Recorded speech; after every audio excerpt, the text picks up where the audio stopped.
Hallo, heute gebe ich euch ein paar Verhaltenstipps, wie man niesen tut und was man als Beteiligter tun sollte, wenn man niest oder wenn jemand anders nieste. Okay, ich niese jetzt. Und genau da müsst ihr abbrechen, es zurückhalten. Ein kleines Taschentuch und dann Hatschi.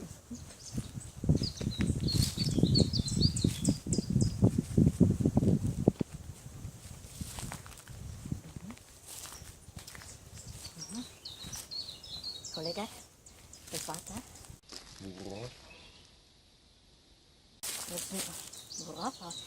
worauf ich natürlich, dass mir jemand Gesundheit wünscht, bitte. Aber wieso? Ich hasse dich doch. Und Gesundheit wünsche ich dir auf keinen Fall. Was? Wieso? Wieso hast du mich? Was habe ich getan? Was habe ich dir je getan? Nichts, nichts. Gerade deswegen hasse ich dich so sehr. Das ergibt keinen Sinn. Also, es macht keinen Sinn. Das war's dann. Bis zum nächsten Mal. Und ich wünsche euch ebenfalls Gesundheit.